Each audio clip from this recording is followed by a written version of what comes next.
I saw in my own son's eyes the same empty gaze my great-grandfather had before he tried to strangle his sister. That's when I knew. My family's nightmare had returned. Good afternoon, my dears. This is Dorothy Williams, 72 years young, speaking to you from my little home in Missoula, Montana, nestled right against the Rocky Mountains. That mountain breeze is such a blessing when the summer heat hits, you know? Today I'm here to share with you a story I've kept buried in my heart for more than 30 years. A story of love, pain, and how fate sometimes sets traps we could never imagine. But before I begin this difficult journey, I'd like to ask a small favor from the heart. Please subscribe to Grandparents' Tales, hit that like button, it costs nothing, and tell me in the comments what part of the country you're watching from. I'd love to know your name too. I cherish reading each of your comments. They make me feel less alone in this big house that now holds only me and my memories. I was born in 1953 in a simple but tidy house in the east side of Missoula. My parents, Arthur and Eleanor, were hardworking folks. Dad was a carpenter who made furniture that was truly works of art, with those curves and carvings you hardly see anymore. Mom sewed for clients, making formal dresses mainly. Our house was always filled with colorful fabrics, laces, and ribbons she used in her work. I had a happy childhood, you know. I played outside with the neighborhood kids, walked to school hand in hand with my older sister, Margaret. Our house wasn't fancy, but we never lacked food on the table, or love. And oh, how much love there was in that house. My father, even exhausted from work, always found time to tell bedtime stories. My mother hummed all day while sewing, making the house seem brighter, more alive. The only shadow in our family came from stories about my paternal great-grandfather, Nathaniel.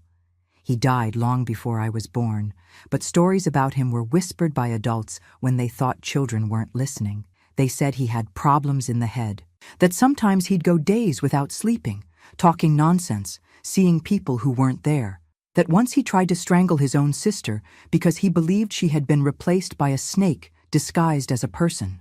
"It runs in the blood," my grandmother would whisper to my mother. Thank God it skipped a generation. Neither my father nor I had it. I grew up hearing these stories like ghost tales, with that shiver down the spine, but knowing it was something from the past that wouldn't affect me. How wrong I was, dear Lord. But let's take this slowly. This story is long, and I want to tell you everything properly. I finished school at 18 in the early 70s. It was a beautiful time, you know?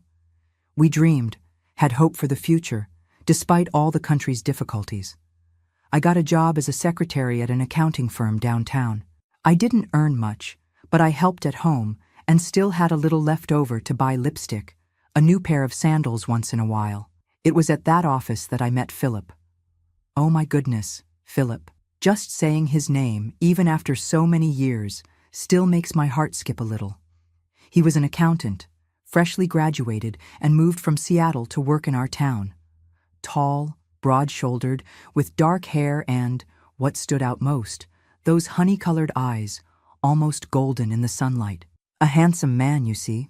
And not just because he was my husband, but he truly was something to look at when he walked by. I remember our first meeting like it was yesterday. He walked into the office carrying a stack of folders he could barely balance. I was organizing some documents, and when I looked up, I saw this awkward young man trying not to drop everything on the floor. I rushed to help. Our hands touched for a moment. And that was it.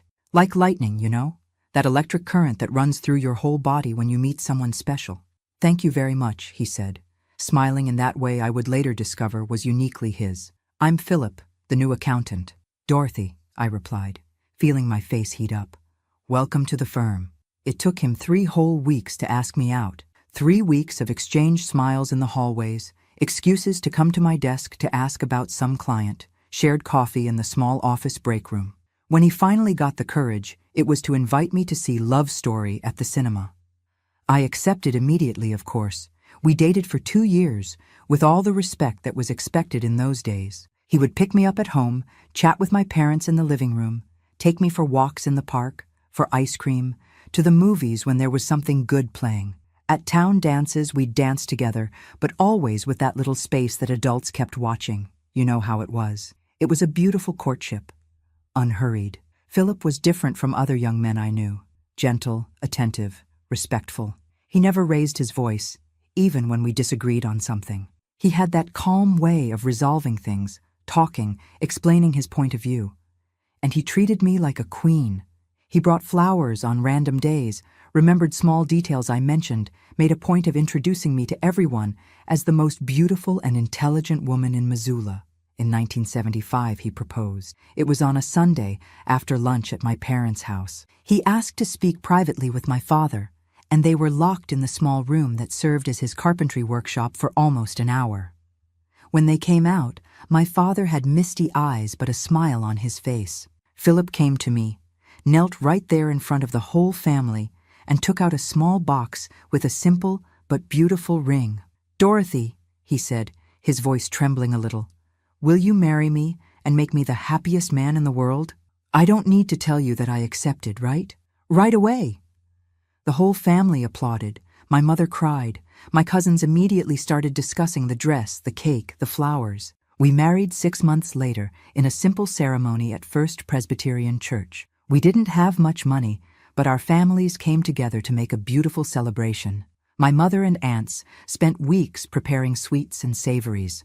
My father insisted on building the cake table with his own hands. Friends took turns helping with the church and reception hall decorations. My dress wasn't the most luxurious, but it was made with so much love by my mother and godmother that to me it was the most beautiful in the world. Delicate lace, tiny pearls sewn one by one onto the bodice, a modest but elegant train. When I looked in the mirror that day, I barely recognized the young woman staring back. She looked like a princess from the stories my father told when I was little. Philip waited at the altar, handsome in his navy blue suit, the only one he owned, but impeccably pressed and fitted for the occasion. When our eyes met, I saw tears in his. Later, he confessed, "When I saw you walking into the church, Dorothy, I thought my heart would explode with happiness." We started our life together in a small but cozy apartment near downtown. 2 bedrooms, a living room kitchen combo, and a tiny bathroom. It wasn't much, but to us it seemed like a palace. We decorated with simple furniture, some made by my father, others bought on installment plans. I planted geraniums in the windows, sewed colorful curtains, arranged every corner with the greatest care. Philip continued working at the accounting firm, and I, after marriage, started making cakes and sweets to order from home. I always enjoyed cooking, and soon my brownies, peanut brittle, and celebration cakes became known in the neighborhood. It wasn't steady income like the office job, but it helped with the bills and allowed me to stay home, preparing our nest, because that was our dream, to have a child. From the first days of marriage, we talked about it. What it would be like, what name we would give, how we would raise them. Philip wanted a boy to play ball with, to teach fishing on weekends. I dreamed of a little girl to dress with ribbons, to teach family recipes. But deep down, what we really wanted was a healthy child, whether boy or girl. The first months of marriage were pure joy. Getting to know each other, learning to live together, making plans. Waking up beside him every day, preparing coffee together before he left for work, greeting him with a little kiss when he returned in the late afternoon. It was a simple happiness, but so complete that sometimes I caught myself afraid. Afraid it was too good to last. At night, lying in our bed, we talked about the future. Philip dreamed of opening his own accounting firm one day. I thought about turning my sweet making into something bigger, maybe a small bakery, and of course, we planned our family. "I want at least 3 children," Philip would say, hugging me. A house full of kids running around, laughing. "3?" I would reply, pretending to be shocked. "Let's start with 1, and then we'll talk." And we would laugh and kiss and try, month after month, to make that dream come true. After a year of trying without success, we started to worry. Was something wrong? We visited doctors, had tests done. Everything normal, they said. "It's just a matter of time and patience," they assured us. "You're young, healthy, it will happen." And it did. In June 1977, I finally discovered I was pregnant. Oh my God, what a day that was. I took the test at the health clinic in the morning and spent the whole day planning how to break the news to Philip. I prepared his favorite dinner, steak with potato salad, like the good Midwesterner he was, set the table with our special lace tablecloth saved for special occasions, even put flowers in a vase. When he arrived home from work, he found all this unusual preparation strange. "Is it our wedding anniversary and I forgot?" he asked, worried. "No, my love," I answered, barely able to hold back my smile. "But we have something to celebrate." During dinner, we talked about his day, about trivial things. I was almost bursting with the desire to tell him, but holding back for the right moment. When we served dessert, apple pie, which he loved, I placed a small package on the table. "What's this?" he asked, surprised. "Open it to find out," I replied, my heart beating fast. Inside the little box was a tiny pair of crocheted booties that my neighbor had helped me make that very afternoon. Philip looked at the booties, then at me, then back at the booties again. For a moment, he seemed not to understand. Then his eyes widened, filled with tears. "Dorothy, are you?" I nodded, already crying too. "We're having a baby, Philip. I'm 2 months pregnant." He got up from his chair so quickly he almost knocked it over, came around the table and hugged me tight, lifting me off the ground and spinning me around our small living room. We laughed and cried at the same time, embracing, hardly believing our dream was finally coming true. That night, lying in bed, Philip placed his hand on my still flat stomach and stayed like that, in silence, as if he could already feel the baby growing inside. "I'm going to be the best father in the world," he promised, his voice breaking. "I'll teach everything I know. I'll always be present. I'll love this child with all my strength." "I know you will," I replied, running my hand through his hair. "You're already the best husband in the world. You'll be a wonderful father." The pregnancy was smooth, thank God. I was a bit nauseous in the first few months, but nothing that prevented me from continuing with my duties, my sweet orders. Philip became even more attentive, if that was possible. He would come home from work with some fruit I was craving, massage my feet when they swelled at the end of the day, read books about babies and child development with such dedication that sometimes I joked he was more pregnant than I was. In the 5th month, we found out we were having a boy. Philip was so happy he went around telling the whole town. "His name will be Charles Philip," he announced to anyone who would listen. "He'll be an accountant like his dad, or a doctor, or an engineer. Whatever he wants to be." We prepared the baby's room with so much love. The walls, which were white before, got a light blue paint job with little white clouds that my cousin, who had a knack for drawing, spent an entire Sunday creating. The crib was a gift from my parents. My father insisted on building it with his own hands, using the finest wood he could find. My mother and my aunts took turns making the layette: sheets, swaddling cloths, blankets, tiny clothes that I stored in the dresser, running my hand over each piece, imagining the little face that would soon fill those clothes. The last months were pure anticipation. The belly already big, the baby's movements increasingly strong, as if he were anxious to meet the world. Philip talked to my belly every night, told about his day, sang lullabies, made promises. "I'll take you fishing as soon as you're a little bigger," he would say. "I'll teach you to play football, to ride a bike, to be a good man." Charlie was born on a cold January morning in 1978, after almost 12 hours of labor. A chubby baby, rosy-cheeked, with a head of black hair that surprised even the doctors. "Looks like he was born already combed," joked the nurse. When they placed him in my arms for the first time, I felt a love I didn't know was possible. It was as if my heart had doubled in size to accommodate all that feeling. Philip beside me cried without any shame, his eyes fixed on the small bundle that was our son. "He's perfect," he whispered, gently running his finger along the baby's cheek. "Thank you, my love. Thank you for giving me this gift." We returned home 3 days later, and our life entered a new phase. Sleepless nights, diapers to change, bottles to prepare, cries to decipher. But each challenge came with so much joy that we hardly felt the tiredness. Charlie's first smile, first tooth, first time he turned over in bed by himself. Each milestone was celebrated as if it were the greatest achievement in the world. Philip proved to be the father he promised to be. Even tired from work, he would come home and go straight to the crib, pick up his son, play with him, help with the bath, tell stories. On weekends, he would put Charlie in the stroller and go for walks around town, proud, showing off his son to all the acquaintances he met along the way. "Look how smart he is," he would say. "He already recognizes our voices. He already holds the rattle by himself." My dears, looking back at those early years, everything seemed so perfect. We had a beautiful family, a happy marriage, a healthy son who was growing strong and intelligent. How could I imagine that fate held such a cruel twist for us? How could I know that the same blood that ran in my great-grandfather Nathaniel's veins, the one from those whispered stories, also ran in my boy's veins? But I'm getting ahead of myself. These memories sometimes confuse me, you know?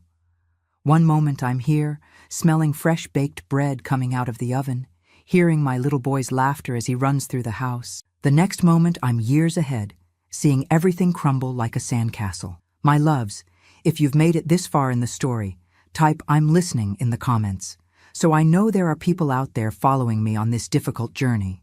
In the next segment, I'll tell you about the golden years of our family, before the shadows began to appear. Stay with me, okay?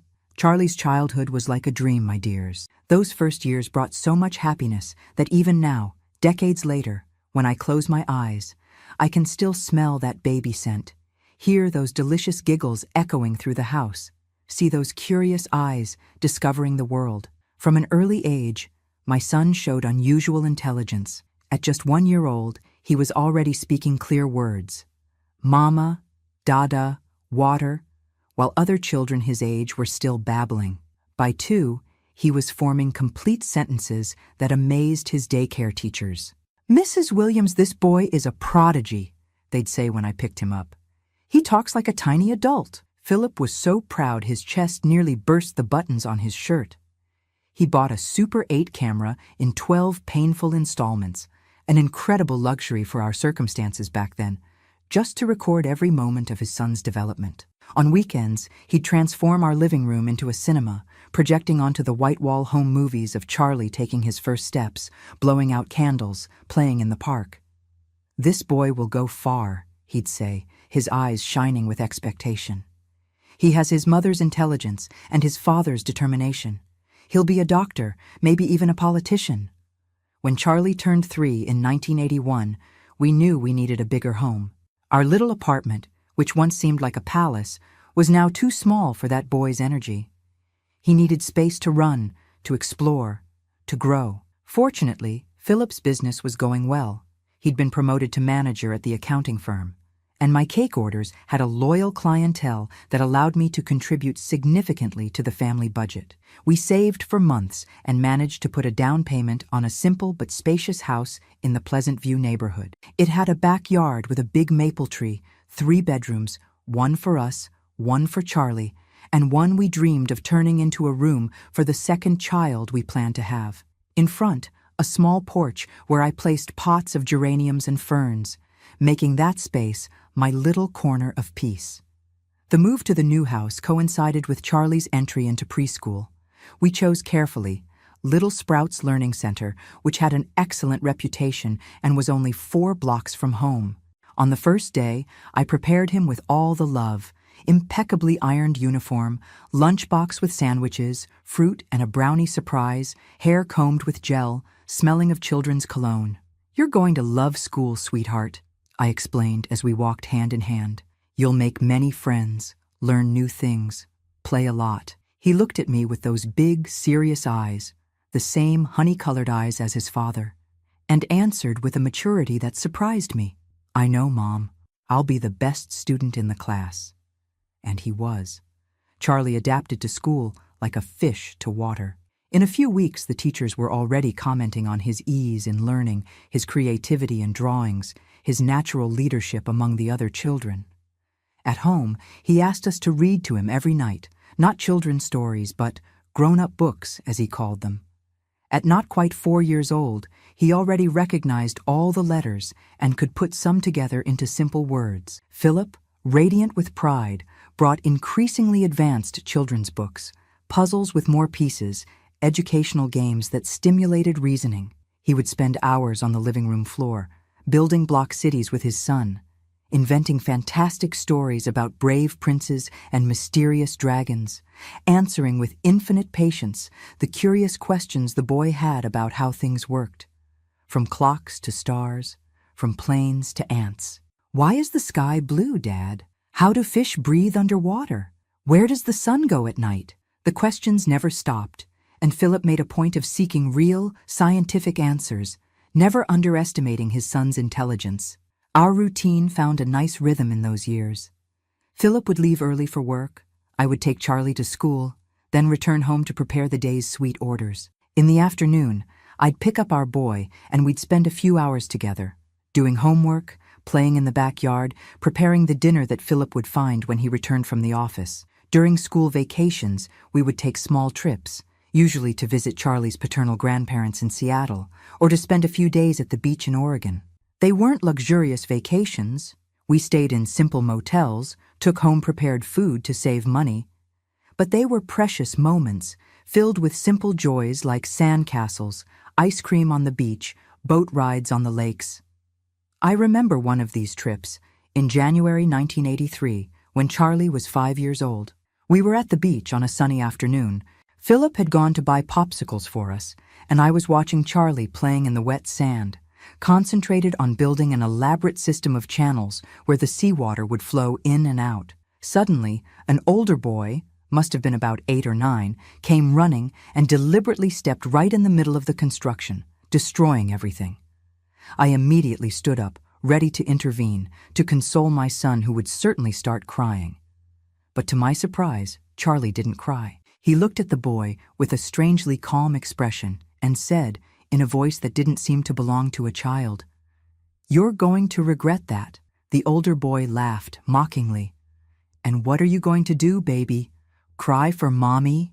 Charlie continued to stare at him, motionless, with that fixed gaze that, for an instant, just a flash, reminded me of the stories about my great-grandfather.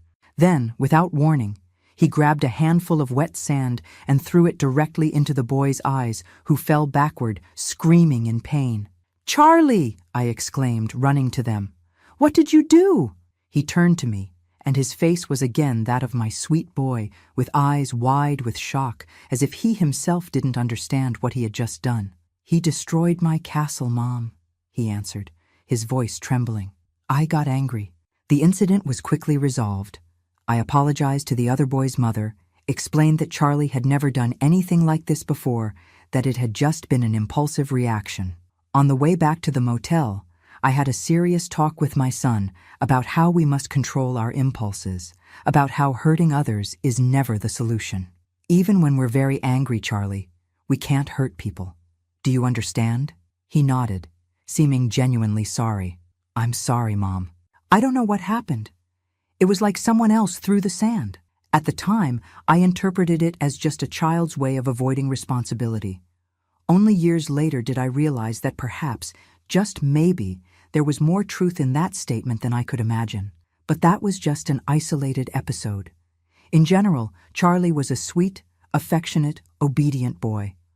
All the neighbors, the teachers, the family friends commented on how polite, helpful, and intelligent he was. "A boy of gold," they said, and he was, at least in those golden years of childhood. When Charlie turned 7 in 1985, something happened that would profoundly mark our family. Philip, who had been working double shifts at the office, finally managed to gather enough capital to open his own business. With the help of a partner, George, a friend from college days, he founded Frontier Accounting, a modest office, but with big ambitions. It was a period of hard work, sleepless nights, sacrificed weekends. Philip would come home exhausted, but with a gleam in his eyes that spoke of dreams coming true. I did my best to support him, prepared nutritious meals for him to take to work, made sure the house was always in order, protecting the few hours he had at home so he could rest or spend quality time with his son. Charlie, even young, seemed to understand the importance of that moment. He didn't complain when his father missed a school presentation or arrived too late for a goodnight kiss. Instead, he showed interest in the new business, asked to visit the office on weekends, watched fascinated as Philip explained about balance sheets, taxes, accounting. "When I grow up, I'm going to work with you, Dad," he announced once, sitting in the swivel chair that was too big for his little body. "We'll be partners," Philip smiled, touched, and messed up his son's hair. "Of course we will, champ. The company will be called Williams & Son. What do you think?" Philip's effort paid off. In just 2 years, Frontier Accounting already had a respectable portfolio of clients, including some of the most important merchants in Missoula and even some from neighboring towns. With the business thriving, we could finally realize other dreams. We traded the old Volkswagen for a brand new Chevy. What a luxury that car was, my God. Renovated the kitchen, enrolled Charlie in a private school, the best in town. In 1988, when our son turned 10, we decided to throw a special birthday party. In previous years, we had celebrated simply: a small cake at home, a few little friends invited, modest presents. But now, with the financial situation more stable, we wanted to celebrate in style. We rented the hall at the community center, hired a superhero-themed decoration. Charlie was fanatic about Spider-Man. I ordered a 3-tier cake decorated with all the comic book characters he collected. Philip bought a new bicycle, our boy's dream, and I sewed a personalized superhero vest with the initials CP embroidered on the chest. It was an unforgettable party. More than 30 children attended. There were games organized by professional entertainers. We distributed elaborate party favors that I assembled myself. Charlie was radiant, running from one side to the other, receiving friends, proudly showing off the vest I had made.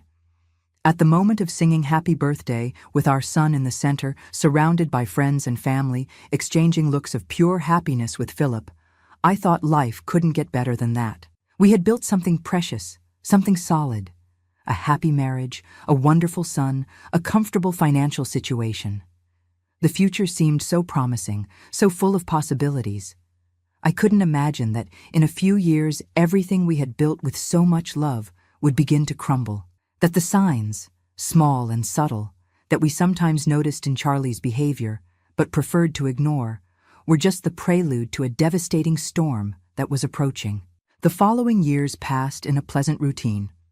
Charlie stood out more and more at school, always among the top of his class, participating in math Olympiads, science fairs, essay contests. By 12, he was already reading complex books, keeping a diary where he wrote surprisingly mature reflections, demonstrating multiple talents, from playing guitar, a 13th birthday present, to drawing with almost photographic precision. But we also noticed some peculiarities. He was an intense boy. When he was interested in something, he dove in headfirst, almost obsessively. He went through phases of fixation on dinosaurs, then astronomy, then quantum physics, subjects he studied with an unusual depth for his age. And he also had a solitary side. Despite being popular at school, he seemed to prefer his own company, spending hours in his room, reading, writing, drawing. "Is this normal?" I asked Philip one night, after realizing that Charlie had spent the entire Saturday locked in his room, working on a secret project he refused to show. "Other kids his age are always wanting to go out, play in the street." "Our son is special, Dorothy," Philip answered reassuringly. "He has a brilliant mind. It's natural that he's not interested in the same things as other boys." "Did you know Einstein was like this as a child?" I accepted that explanation because I wanted to believe it, because it was easier to see our son as a misunderstood genius than to admit there might be something wrong. And in fact, most of the time, Charlie was just an exceptionally intelligent and somewhat introspective teenager. He had friends, participated in school activities, talked with us about his interests, his plans for the future. In 1993, when he turned 15, Philip decided it was time to include him more actively in the family business. Not as an official employee, of course, he was still too young, but as an apprentice. During school vacations and some Saturdays, Charlie would accompany his father to the office, learning the rudiments of accounting, observing how a company was run. To our surprise and delight, he showed a natural aptitude for numbers, for organization, for the logic of balance sheets and statements. In a few weeks, he was already able to perform simple tasks without supervision: filing documents, entering data into spreadsheets, answering phone calls. Philip couldn't contain his pride. "He has a knack for business, Dorothy," he would comment, excited. "When he finishes college, he's going to revolutionize the company. I'm sure that under his leadership, frontier accounting will expand throughout the state. Those were good times. Charlie seemed to have found a purpose, something that channeled his intense mental energy productively. At home, we talked about the future. He would study accounting at college, perhaps in Seattle or even in New York, then return to gradually take over his father's business. Everything seemed on track, planned, promising, until 1995, shortly after Charlie's 17th birthday, when I noticed the first significant changes in his behavior. It started with small things. He, who had always been so organized, began to leave his room a mess. Clothes scattered, books stacked disorderly, notebooks open on the bed. His sleep, previously so regular, became erratic. Sometimes I would find him awake at 3 a.m, frantically writing in notebooks that he hid when I entered the room. "I'm just studying, Mom," he would explain, with a smile that didn't reach his eyes. "I have an important test tomorrow." But it was school vacation, and there was no test. His appetite also changed. He, who always took pleasure in eating, especially the dishes I prepared with such care, now barely touched his food. He was visibly losing weight, his clothes starting to hang loose on his teenage body. "Are you eating properly, son?" I asked one night, concerned as I noticed he was just pushing the rice from one side of the plate to the other. "Are you sick?" "I'm not hungry," he answered dryly. "And stop treating me like a child, Mom. I know how to take care of myself." The sharpness was new, too. Charlie had always been polite, respectful. Now he responded with impatience, was easily irritated, isolated himself more and more. Philip tried to talk to him, man to man, thinking it might just be normal teenage rebellion. "Son, your mother is worried. I am too. If something's bothering you, you can tell us. We're here to help." "There's nothing wrong with me," Charlie exploded, slamming the door to his room. "I just want to be left alone." We started receiving calls from the school. Charlie, the exemplary student, was skipping classes. When he did attend, he either seemed lethargic, unable to concentrate, or was too agitated, interrupting teachers with questions or comments out of context. His grades, always excellent, plummeted. "We're concerned," said the school counselor in a tense meeting. "Charles has always been one of our best students. This drastic change in behavior could indicate serious problems, perhaps drugs, perhaps depression. Have you noticed anything at home?" Of course we had noticed, but hearing it from the mouth of a professional in the formality of that room with framed diplomas on the walls made it terribly real. It wasn't just a phase. Something was really wrong with our son. We decided to take him to a doctor. It wasn't easy to convince him. He shouted, resisted, accused us of thinking he was crazy. But Philip was firm, for the first time using that authoritative tone he rarely needed to employ. "It's not a matter of choice, Charles. You're going to the doctor and that's final." The general practitioner ran a battery of tests, blood, urine, even a CT scan to rule out neurological problems. Everything normal. "Physically, your son is fine," he assured. "But I strongly recommend a psychological or psychiatric evaluation." The word psychiatric fell like a bomb on our family. Philip initially resisted. "My son isn't crazy, doctor." But I insisted. I had started to make connections I didn't want to make. The stories about my great-grandfather Nathaniel. Charlie's age, 17, precisely when they said my great-grandfather's problems in the head had begun to manifest. "It's just a consultation, Philip," I argued, trying to sound calmer than I felt. "If it's nothing, great. But if it's something that needs treatment, the sooner we find out, the better." Reluctantly, he agreed. I made an appointment with Dr.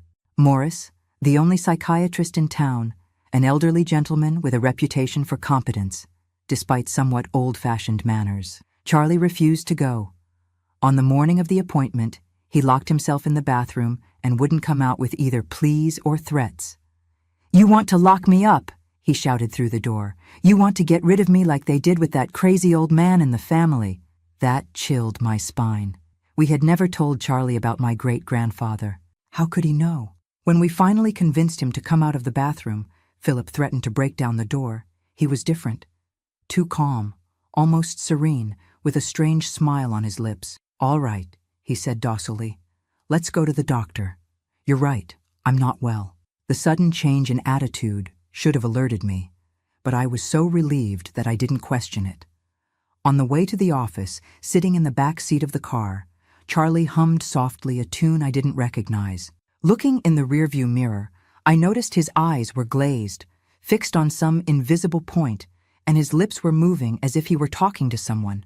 It was at that moment, watching my son through the car's rearview mirror on the way to the psychiatrist, that I saw for the first time what I feared most in my own son's eyes, the same empty gaze they said my great-grandfather had before he tried to strangle his sister. And I knew with devastating certainty that my family's nightmare had returned. The consultation with Dr. Morris was both revealing and terrifying. Initially, Charlie seemed cooperative, answering questions with apparent lucidity. But when the doctor began to explore his recent behavioral changes, something shifted. My son started speaking faster, jumping from one subject to another, using fancy words in sentences that barely made sense. "The numbers talk to me, doctor," he said, his eyes shining with a feverish intensity. "They have colors and textures. 7 is red and rough like sandpaper. 3 is blue and slippery like soap. The universe is coded in mathematical patterns that only I can see." Then, suddenly, he fell silent, staring fixedly at an empty corner of the room. When the doctor asked what he was thinking about, Charlie answered in a low voice, "He's here, the man in the hat. He's telling me you're not trustworthy." It was as if the floor had opened beneath my feet. Philip squeezed my hand so hard it hurt, but I barely felt it.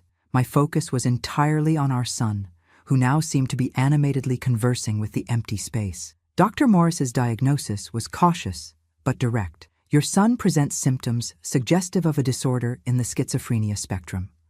Auditory and visual hallucinations, delusions, disorganized thinking. The age is typical for the onset of manifestation, especially in males." "But he's always been so normal," Philip protested, his voice breaking. "So intelligent, so balanced." "Schizophrenia frequently affects brilliant people," the doctor explained, "and the first psychotic episodes are often preceded by a period of normal functioning. It's a treacherous disease precisely because of this. When we notice the signs, the process is often already advanced." We left that consultation with a prescription for medications and a recommendation to seek more specialized treatment in Seattle, where there were psychiatrists with more experience in cases like Charlie's. The drive home was silent, heavy. In the back seat, our son had returned to mutism, looking out the window with a vacant expression. That night, after putting Charlie to bed, he took the first pill without resistance, which surprised me. Philip and I sat on the porch, hands intertwined, trying to process the new reality that was unfolding. "Everything will be fine," Philip repeated, more to himself than to me. "We'll get the best treatment, the best doctors. Our son will overcome this." I wanted to believe him. God knows how much I wanted to. But something inside me knew that our life would never be the same again, that the golden years were behind us, and now we faced an obscure, uncertain, frightening journey. What we didn't know yet was how terrible this journey would be. We couldn't imagine that, in just a few months, we would lose not only our son's sanity, but also the pillar that held our family together. That fate had an even greater trial in store for us, when the violence that ran in my great-grandfather's blood would finally find its most brutal expression in the hands of my own son. But that, my dears, is a story for the next chapter of this painful saga that was my life. A story I need to tell, however difficult it may be, so that perhaps I can help other families facing the invisible monster of mental illness. Please leave your like on this video, I appreciate it very much.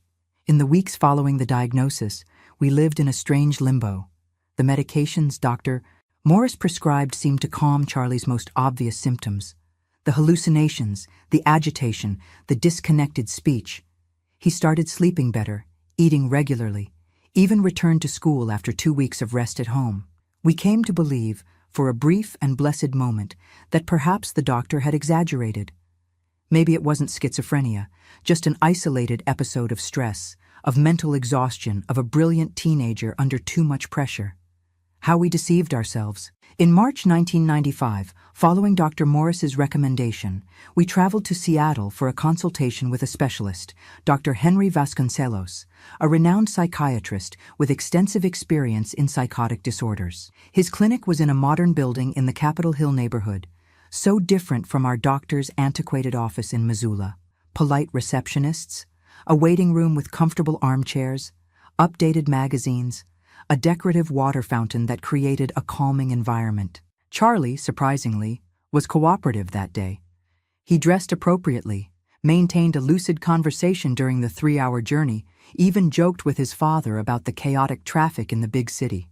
When we arrived, he sat calmly in the waiting room, leafing through a scientific magazine with apparent interest. "I'm feeling much better," he assured us before entering the doctor's office. "I think these medications really work." Philip squeezed my hand, a flash of hope in his tired eyes. "See? Our boy is coming back." The consultation lasted almost 2 hours. Dr. Vasconcelos talked first with Charlie alone, then with us, and finally with all three together. His approach was different, less formal, warmer than Dr. Morris's, but equally meticulous. He took a detailed history, explored the family background. I shuddered when mentioning my great-grandfather Nathaniel, reviewed the medications, requested new tests. When the time finally came for the diagnosis, his face assumed a gentle but serious expression. "Charles presents a picture quite consistent with paranoid schizophrenia," he explained, using technical terms that mixed in my anxious mind. The reference delusions, the auditory hallucinations, the affective blunting interspersed with periods of lucidity, everything points to a disorder in the schizophrenic spectrum, probably with significant hereditary component. "But he seems so well today," Philip argued, his voice trembling with contained emotion. "Almost normal," the doctor nodded understandingly. "That's a common characteristic of the disease, especially in the early stages. There are fluctuations, periods of apparent normality followed by relapses. The medications help control the symptoms, but they don't cure the condition." "Will he be able to lead a normal life?" I asked, the question that had tormented me most since the nightmare began. "Study, work, have his own family someday? With proper treatment, many patients achieve a satisfactory quality of life," the doctor replied, choosing his words carefully. "But I must be honest, Charles will face significant challenges. Schizophrenia is a chronic condition that will require ongoing medical monitoring, regular medication, possibly lifestyle adaptation." We left that consultation with a new prescription, more modern medications, adjusted dosages, and referrals for complementary therapies, psychotherapy, occupational therapy, support groups for the family. Dr. Vasconcelos suggested we consider the possibility of Charlie undergoing treatment in Seattle, where there would be more specialized resources. "Think carefully," he advised. "It's an important decision. Moving to a new city can be stressful, but the benefits of access to a specialized multidisciplinary team may outweigh the inconveniences." On the way back to Missoula, we discussed the options. Moving to Seattle would mean leaving our home, Philip's business, my small network of cake clients, our entire social circle. But staying would mean relying only on Dr. Morris, already elderly, with outdated knowledge about the most recent treatments. Charlie, sitting in the back seat, remained strangely silent. When I asked what he thought about the idea of us moving to the big city, he just shrugged. "It doesn't matter," he replied, looking out the window. "The man in the hat will come with me anyway." A chill ran down my spine. The man in the hat, his most frequent hallucination, hadn't been mentioned for days. I thought it had disappeared with the medication. I exchanged a worried look with Philip, who gripped the steering wheel so hard his knuckles turned white. We decided to wait. Give the new medications a chance, see how Charlie would respond in the coming weeks before making such a drastic decision as moving to a new city. Philip talked with George, his partner, about the possibility of temporarily reducing his workload to be more present at home.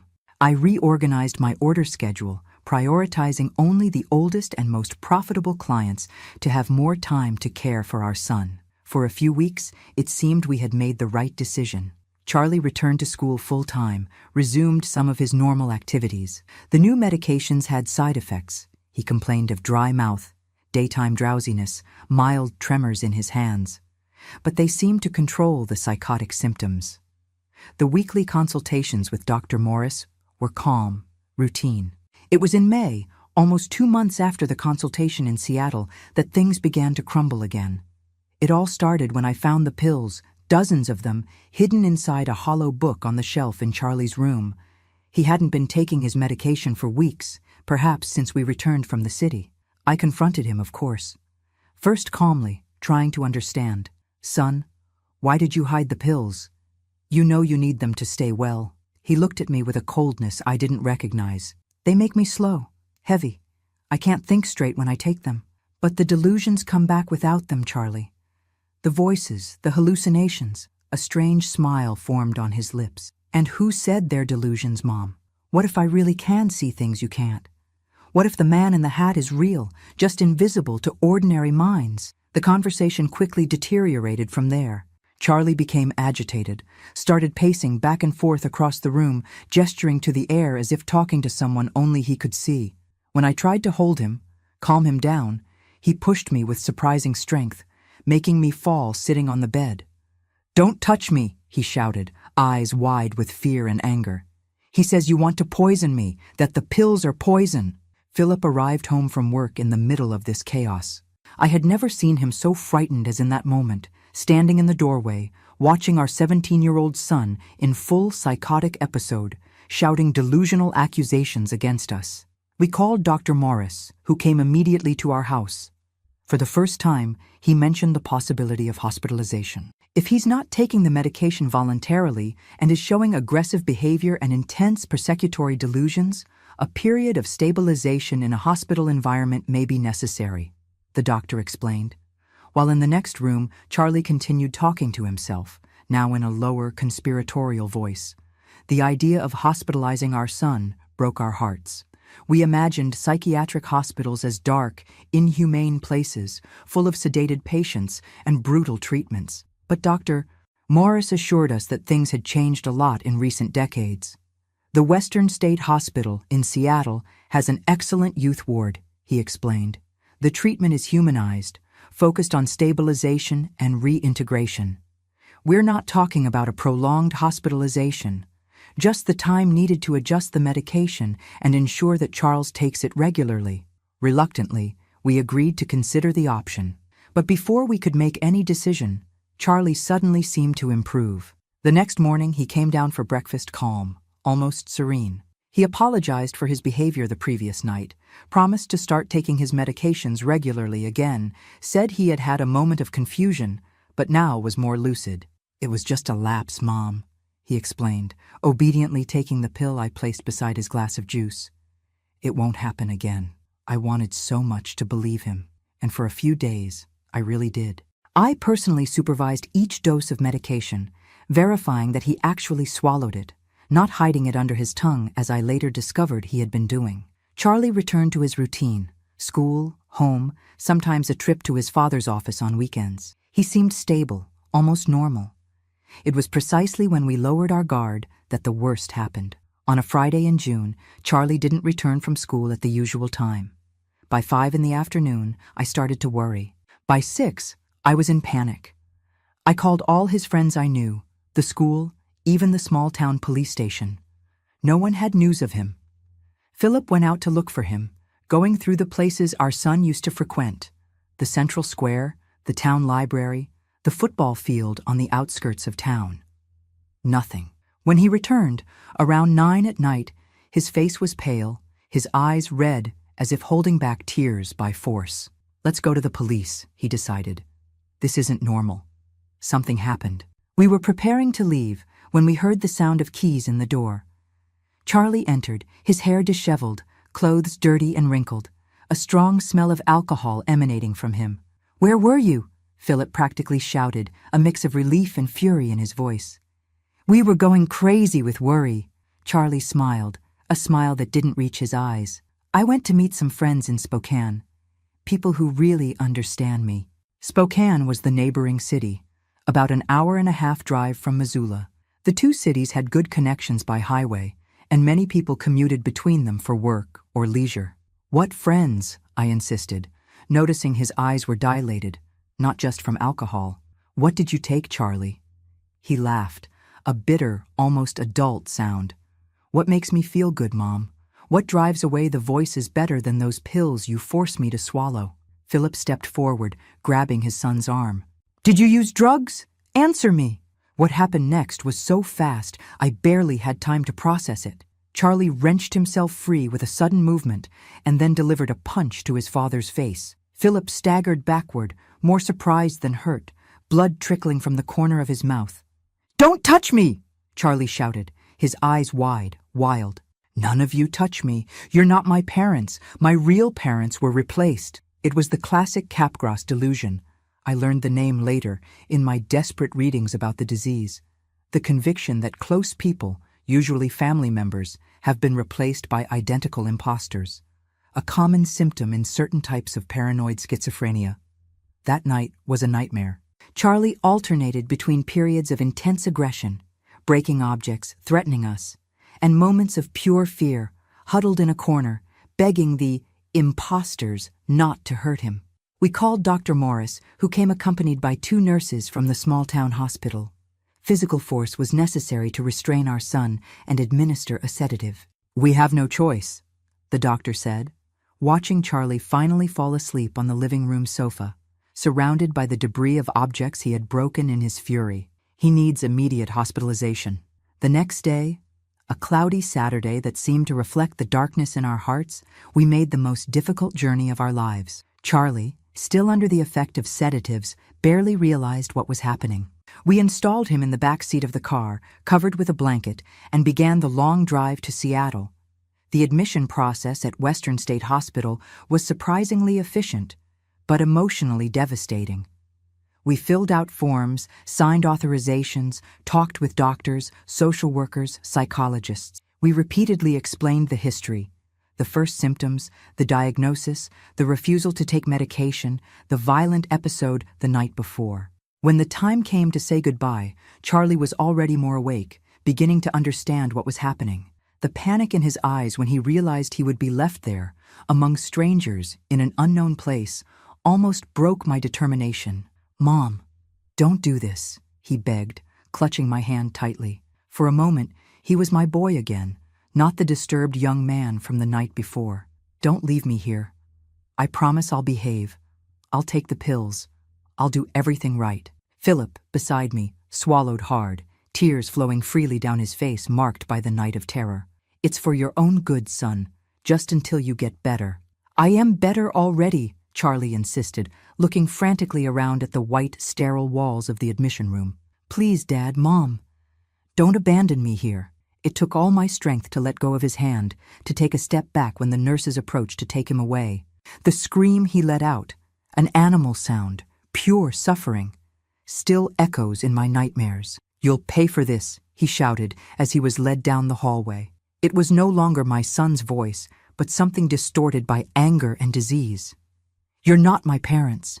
My parents would never throw me in a madhouse." In the car, returning home without our son, the silence between Philip and me was dense, almost suffocating. Words seemed inadequate in the face of the magnitude of the pain we felt. He drove mechanically, his eyes fixed on the road, occasionally raising his hand to wipe away a stubborn tear. "We did the right thing," he finally murmured, when we were already halfway home. "We had no choice." "I know," I replied, though a part of me wasn't so sure. "But why does doing the right thing hurt so much?" The days that followed were strange, ghostly. The house, once so alive with Charlie's presence, even in his most difficult days, now seemed like a mausoleum.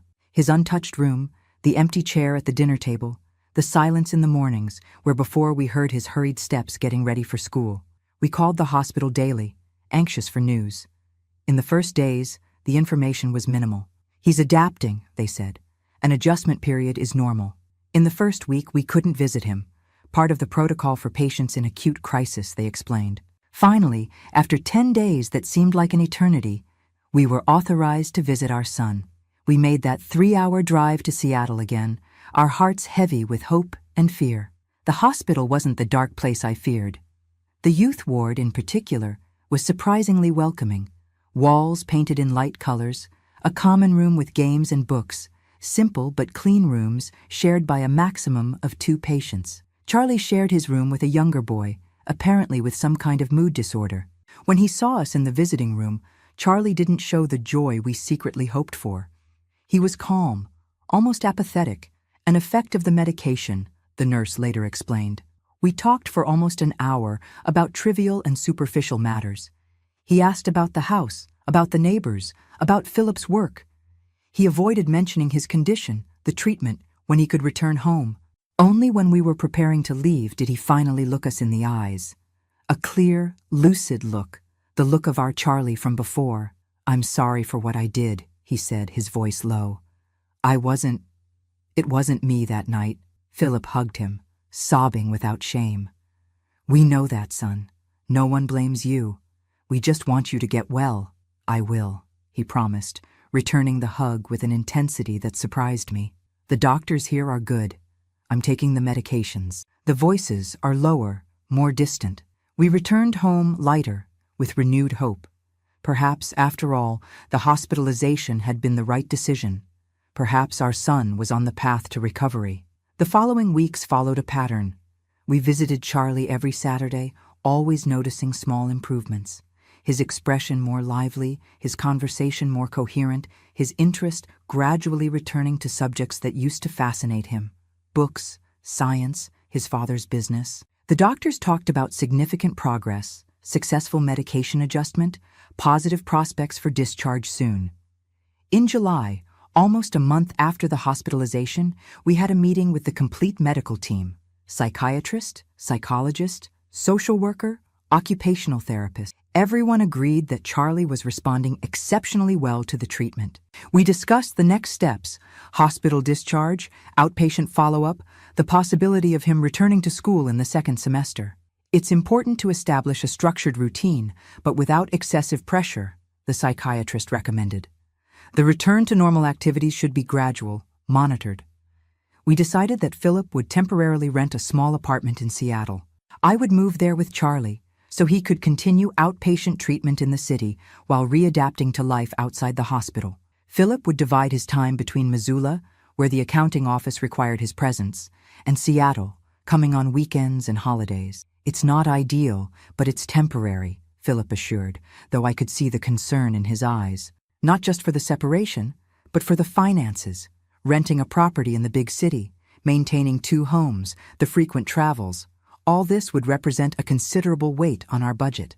"The important thing is that our son has the best possible treatment." At the end of July, Charlie was discharged.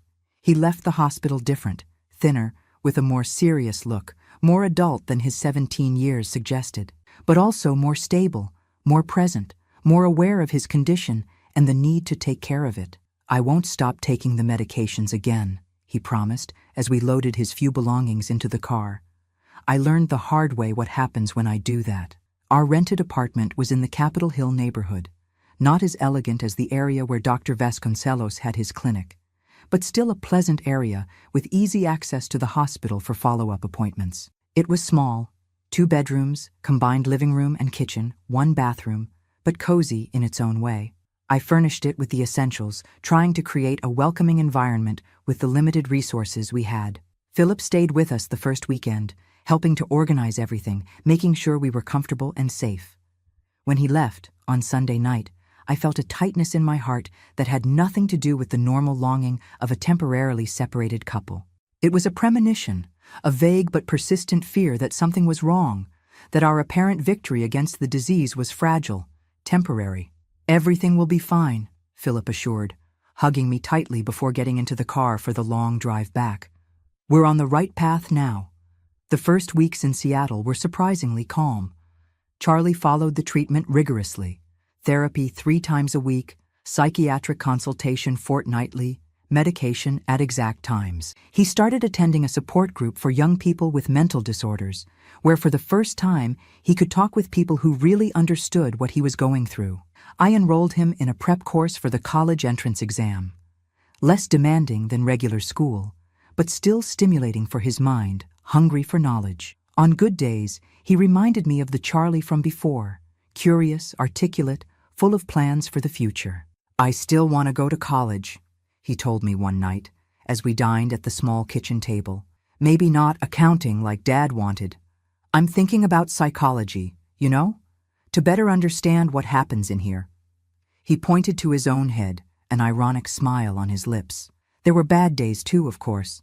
Days when the medication seemed too heavy, leaving him lethargic, distant. Days when the side effects, tremors, dry mouth, dizziness, left him frustrated, irritated. Days when the voices, though weaker, still made themselves heard, whispering doubts, feeding fears. "The man in the hat still appears sometimes," he admitted during a joint session with his therapist. "Not as clear as before, more like a shadow in the corner of the eye. And I don't believe what he says anymore. I know he's not real, but he's still there." Philip came every weekend, as promised. He would arrive on Friday night, exhausted from the trip and the intense work week, but always with a smile, always with gifts.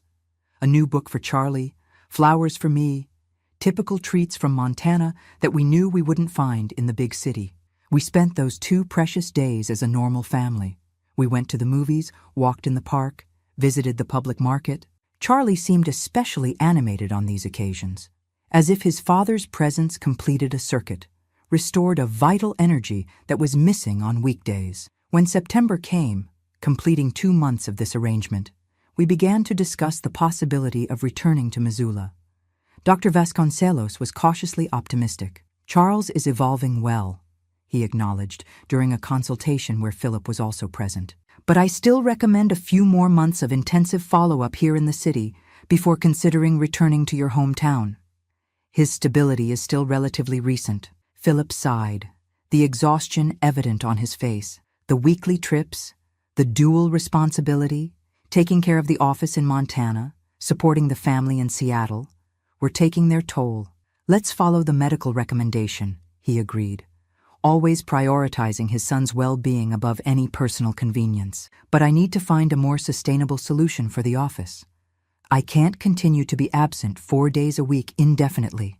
The solution came in the form of an unexpected proposal. George, Philip's partner, suggested opening a branch of Frontier Accounting in Seattle. He would be responsible for the main office in Missoula, while Philip would develop the new operation in the city, allowing the family to finally reunite permanently. "It's risky, financially speaking," Philip admitted when we discussed the idea. "Opening a branch in a big city with fierce competition, but it might be our best chance to stay together without compromising Charlie's treatment." The decision was made. In the following months, while Charlie continued his treatment, Philip immersed himself in the new branch project, looking for a suitable commercial location, dealing with bureaucracy, starting to build a client portfolio from scratch. It was a period of intense work for him, of adaptation for all of us. October arrived with a sense of new beginning. The rented apartment was replaced by a larger one, more suitable for a permanent residence. We bought new furniture, decorated the spaces with objects brought from our home in Montana, trying to create a home that blended familiar comfort with the freshness of a new start. Charlie seemed to flourish in this new arrangement. His father's constant presence, the stability of an established routine, the continuity of treatment, everything contributed to his steady progress. He began to talk about concrete plans for next year's college entrance exams, about possible universities, about careers that interested him. In November, on the eve of his 18th birthday, we had one of the most significant conversations since the onset of his illness. We were in the living room after dinner, just the 2 of us. Philip had gone to the office to resolve an emergency with a client. "Mom," he began hesitantly, his eyes fixed on the turned-off television in front of us. "Do you think I'll always be like this? Always sick?" The question caught me by surprise, although I knew he certainly had been carrying it inside himself for a long time. I took a deep breath, seeking the most honest and loving answer I could give. "I think you'll always need care, son. Medication, follow-up. Schizophrenia has no cure, at least not yet. But that doesn't mean you can't have a full, happy, productive life. How can I be happy knowing that at any moment I might lose control? That the voices might come back stronger? That I might hurt people I love, like I almost did to Dad?" There was so much anguish in that question that my heart tightened. I took his hands in mine, noticing how cold they were despite the warmth of the night. "You are not your disease, Charlie. You're much more than that. You're intelligent, sensitive, talented.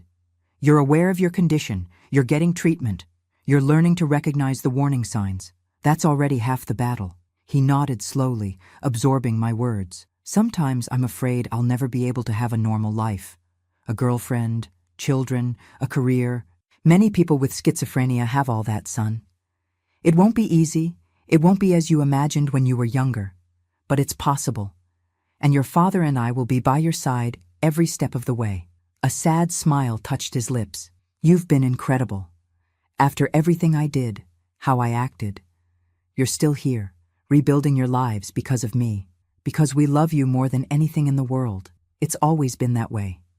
Ever since you were just a promise in my belly. It always will be. That night, lying in bed waiting for Philip to return, I reflected on our journey so far. The devastating diagnosis, the painful hospitalization, the move to Seattle, the gradual rebuilding of our lives around the new reality.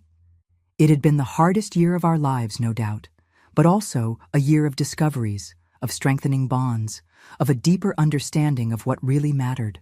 I fell asleep with a sense of peace I hadn't experienced in a long time. A fragile peace, perhaps, built on foundations still unstable. But peace, nonetheless. I didn't imagine it would be the last peaceful night I would have for a very, very long time. That fate, still not satisfied with the trials it had imposed on us, was preparing its cruelest, most merciless blow. A blow that would not only destroy the fragile stability we had achieved, but would also irreparably tear from me, the man who had been my safe harbor for more than 20 years. That November night in 1995 started like so many others. Philip called to say he would be a little late at the office. An important client from Montana was having serious problems with his tax return and needed urgent help. "Don't wait up," he said, his voice tired on the phone. "It might take a while." I had dinner with Charlie.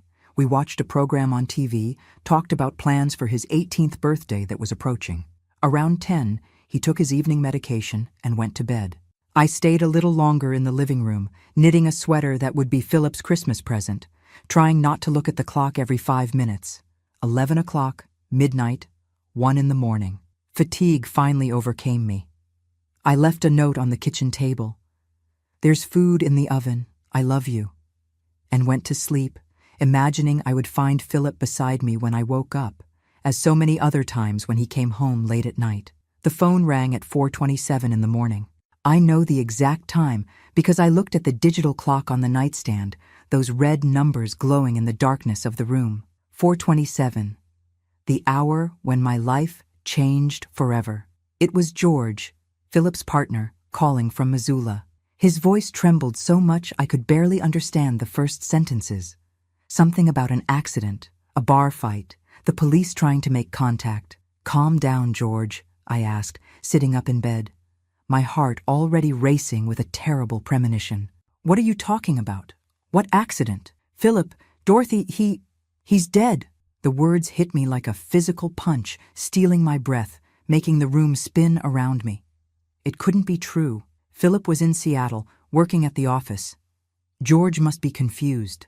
Drunk, perhaps, or it was some kind of sick joke. "That doesn't make sense," I replied, my voice firmer than I expected. "Philip is here in Seattle. He stayed late at the office yesterday." A heavy silence on the other end of the line. Then George's voice, now broken by sobs. "He was here, Dorothy. He arrived yesterday afternoon to resolve the situation with Alan Mendoza, that vineyard client. He said he would return to Seattle this morning." My mind refused to process the information. Philip hadn't mentioned any trip to Missoula. Why would he hide this from me? Unless, "What happened, George?" I asked, a chill running down my spine. "Tell me exactly what happened." Gradually, between painful pauses and confused explanations, the story emerged. Philip had gone to Missoula that day without telling me to personally resolve the situation with the client. Work completed, he went to Joe's Bar, a simple but respectable establishment in the central area of town, to meet some friends before spending the night in our old house, which we still kept. Joe's Bar was dangerously close to the rougher part of town, where drug deals and other criminal activities were common. That night, a group of those criminals, the Iron Wolves, a gang known for drug trafficking and protection rackets, was at the bar. There were about 8 men, already drunk, making a ruckus, bothering the other customers. Philip, always diplomatic, tried to defuse the situation when one of the men began to harass the waitress. "Leave the girl alone," he reportedly said, placing himself between the thug and the young woman. "She's just doing her job." Simple, civilized words. Words that cost him his life. The man didn't like the intervention. He pulled out a knife, a large hunting knife, and without warning, stabbed Philip in the abdomen. A single thrust, deep, precise. The attacker's friends immediately dragged him out, fleeing in a truck before anyone could stop them. Philip was rushed to the small county hospital, but the hemorrhage was too extensive. He died on the operating table, without a chance for goodbyes, without a chance to fight. At 3:48 in the morning, they officially declared his death. When I hung up the phone, I remained motionless on the bed, unable to cry, to scream, to do anything. A strange numbness took over my body, as if I were watching everything from very far away, as if it were someone else receiving the news that her husband of 20 years had been murdered in a bar fight. I don't know how long I stayed like that, paralyzed. Perhaps minutes, perhaps hours. The sky was beginning to lighten when I finally managed to move. My first conscious thought was about Charlie. How to tell our son, already so fragile from the disease, that his father had been brutally murdered. How to protect him from a blow that would certainly threaten all the progress he had made in recent months. I decided to wait until he woke up naturally. There was no rush. Nothing would change the fact that Philip was dead. And I needed those few hours to minimally process what had happened, to find strength to be the pillar my son would need. I took a hot shower, finally letting the tears come, mixing with the water that ran down.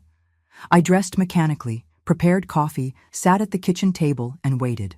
Charlie appeared around 8, his hair tousled from sleep, his eyes still a little cloudy from the previous night's medication. He smiled when he saw me, a sleepy, innocent smile. "Good morning, Mom." "Where's Dad?"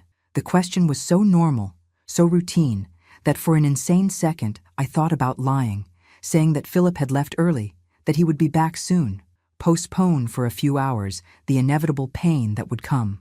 But I looked into my son's eyes, the same honey-colored eyes as Philip's, and knew I couldn't do that. "Son," I began, my voice trembling despite all my efforts to keep it steady. "Something terrible happened. Your father went to Missoula yesterday to resolve a problem with a client.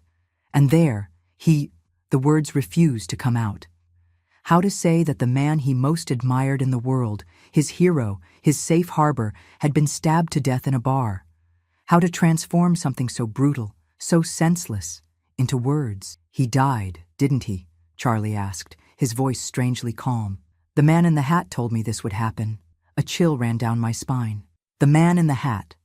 Charlie's most persistent hallucination, which we thought was under control with medication. Had it returned? Or was it just a macabre coincidence? "Yes, son," I confirmed, reaching for his hands across the table. "There was a fight in a bar. He tried to defend a girl who was being harassed, and a man attacked him with a knife. He didn't survive.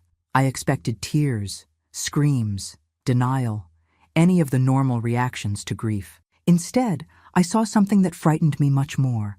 A detachment, a disconnection, as if a curtain had descended over Charlie's eyes, separating him from reality. "He warned me," my son repeated, his gaze fixed on some point beyond my shoulder.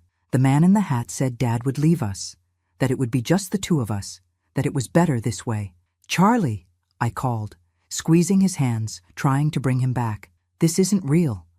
Your father didn't leave us by choice. It was a terrible accident, a tragedy. No one could have predicted it. But he wasn't listening to me anymore. He had risen abruptly, went to the window, and began to mutter to himself or to someone only he could see. The crisis I had feared so much was beginning, triggered by the shock of losing his father. I immediately called Dr. Vasconcelos, explaining the situation in hurried, broken words, interspersed with fear. He understood the gravity of the moment and promised to come to our apartment as quickly as possible. "Meanwhile," he instructed, "give him an extra dose of the emergency medication. Keep him calm, don't confront him, don't deny what he's seeing or hearing. Just be present." The following hours were a blur of phone calls, impossible decisions, and practical arrangements. Philip's body needed to be transported from Missoula to Seattle. The funeral needed to be organized. Family needed to be informed. And above all, Charlie needed to be stabilized. Dr. Vasconcelos arrived around 10 in the morning, accompanied by a psychiatric nurse. They found Charlie in the midst of a psychotic episode, animatedly conversing with his father, who, in his mind, was sitting on the living room couch, telling him about how his death had been just a setup to fool them, the invisible persecutors that populated his delusions. "He's in complete dissociation," the doctor explained after evaluating my son. "His mind is protecting itself from the unbearable pain by creating an alternative reality where his father is still alive." "What do we do?" I asked, exhausted, devastated, fearing the answer I already anticipated. "He needs immediate hospitalization. It's not safe to keep him at home in this state. He could harm himself or others." And so, on the same day I lost my husband, I had to hospitalize my son again. This time not at Western State Hospital, but at a private clinic, more modern, with more advanced treatments, paid for by the life insurance policy that Philip, always prudent, had taken out years before. The days that followed were the darkest of my existence. Philip's funeral took place in a state of torpor, as if I were observing everything from outside my own body. People I barely knew shaking my hand, offering condolences, murmuring phrases of comfort that didn't register in my mind. The absence of Charlie, sedated in a psychiatric clinic, unaware of his father's final farewell, was an additional pain, as if the family had been torn from me in layers, one loss on top of another. The burial took place in Seattle, not in Missoula. I couldn't bear the thought of leaving Philip in that town that had taken him from me. Besides, our life was now in the city. As painful as it was to admit, we had no plans to return to Montana. George, Philip's partner, was extraordinary during that period. He took care of all the paperwork, the legal procedures, the issues related to the company.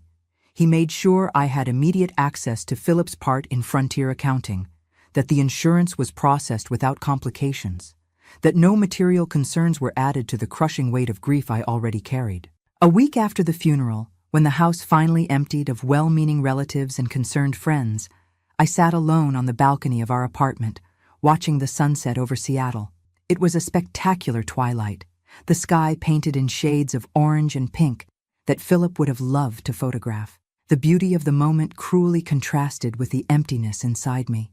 It was there, on that balcony, that I finally allowed the complete reality of my situation to hit me. I was alone. My husband, my life companion, had been brutally murdered. My only son was hospitalized with a severe psychotic episode, his condition potentially permanently worsened by the trauma. Our carefully rebuilt life in Seattle had been shattered in a matter of hours. I cried until there were no more tears, until my body physically ached with the effort of sobbing. I cried for Philip, for the life we built together, for the dreams we would never realize. I cried for Charlie, for the uncertain future that awaited him, for the constant battle against the demons in his mind. I cried for myself, for the woman I was and would never be again. When the sun finally disappeared on the horizon, I stood up, wiped my face, and made a decision. I would not allow myself to collapse. Not now. Not when my son needed my strength more than ever. Philip was gone. But Charlie was still here, fighting, and I would fight alongside him until my last breath. The following months were an arduous journey of readaptation. Charlie remained hospitalized for 6 weeks, receiving intensive treatment with new medications, daily therapies, innovative approaches to control the delusions that now included frequent conversations with his deceased father. I visited him every day, spending hours by his side, even when he barely noticed my presence, lost in his inner world. I would read to him books he loved in childhood, news from the paper, letters from old school friends. I talked about Philip, about the memories we shared, gradually trying to help him accept the reality of the loss. Meanwhile, I dealt with practical issues I never imagined facing alone. What to do with Frontier Accounting? I had no training in the field. I couldn't operationally take over Philip's part in the business. George offered to buy my share, ensuring a fair value and monthly payments that would give me financial stability for a few years. And what about the house in Missoula?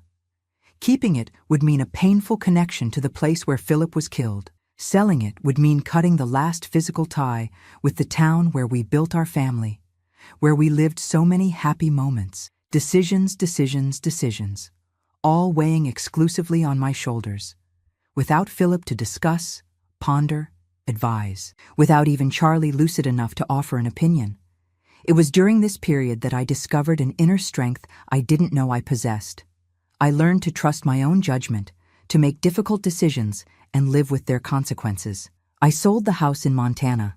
I accepted George's offer for Philip's part in the office. I reorganized our finances to ensure that, whatever happened, Charlie would always have resources for his treatment. In January 1996, 2 months after Philip's death, Charlie finally was discharged from the clinic. He was more stable. The delusions controlled by the new medication, the reality of his father's death, gradually accepted, at least at a conscious level.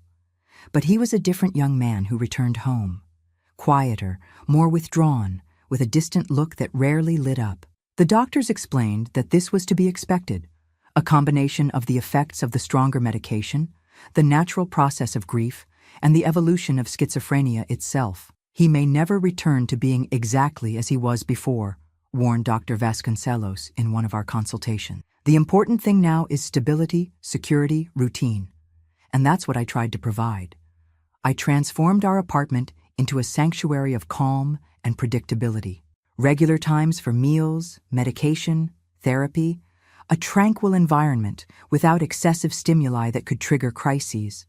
A constant, attentive, but not suffocating presence. Charlie had just turned 18, legally an adult, but emotionally more vulnerable than a child. The dream of college was temporarily shelved. Instead, he began attending a psychosocial rehabilitation center 3 times a week, where he participated in therapeutic workshops, support groups, recreational activities with other young people in similar situations. The routine worked for a while. There were even moments of hope, sparks of the old Charlie emerging occasionally. A perceptive comment about a book he was reading, an unexpected joke during dinner, a renewed interest in drawing, an activity he had always loved in childhood. But the stability was fragile, built on shaky foundations. Just one trigger, a photo of Philip he unexpectedly found, a song that played on the radio and reminded him of his father, the casual mention of Missoula in some conversation, was enough for anxiety to increase, for the gaze to become distant again, for the lips to begin moving in silent conversations with invisible interlocutors. Initially, these relapses were brief, controllable with emergency medication, with breathing techniques he had learned in therapy, with my reassuring presence by his side. But gradually, they became more frequent, more intense, more difficult to reverse. In March, a particularly frightening incident. I woke up in the middle of the night with Charlie standing beside my bed, a pocket knife in his hand, glazed eyes fixed on me. "He told me I need to check," he murmured, his voice distant, mechanical. "Check if you're real or an imposter." I managed to calm him down, get him to give me the knife, take him back to his room and administer the emergency medication. But something broke inside me that night. The cruel reality of our situation became impossible to ignore. My son, in his moments of crisis, represented a real danger, to himself and potentially to me. The next morning, I called Dr. Vasconcelos. The conversation was long, painful, filled with tears on my part and thoughtful silences on his. In the end, the conclusion was inevitable. Charlie needed a level of supervision and care that I, alone, could no longer provide. "There are options," the doctor assured, his voice gentle but firm. "We're not talking about an old-fashioned asylum, Mrs. Williams. There are modern, humanized therapeutic residences where he would have 24-hour monitoring, structured activities, interaction with other patients, regular visits from you." "Like a nursing home," I replied bitterly, guilt already gnawing at my heart. "I'm abandoning my son." "No, not at all," he insisted. "You're doing what's best for him, ensuring he receives the care he needs. It's an act of love, not abandonment." I wanted to believe him. I needed to believe him. But in the weeks that followed, as I visited institutions, spoke with professionals, filled out forms, the feeling of betraying Charlie, of failing as a mother, didn't leave me. How to explain to an 18-year-old, already fragile from the loss of his father, that he could no longer live with his mother. How to make him understand that it wasn't rejection, it wasn't abandonment, but the only way to ensure his safety and well-being. The conversation I dreaded finally happened in April, on a sunny afternoon. Charlie was having a good day, lucid, present, even helped prepare lunch. I sat with him on the balcony, his hands between mine, and explained in the most loving way possible what was to come. To my surprise, there was no resistance, no accusations. Just a nod of understanding, a resigned sigh, and then a question that broke my heart. "It's because of that night with the knife, isn't it? You're afraid of me." "I'm not afraid of you, son," I answered, tears already blurring my vision. "I'm afraid for your safety. When the voices get too strong, you could seriously hurt yourself. I wouldn't forgive myself if something happened to you under my care." He nodded slowly, his gaze losing itself on the horizon.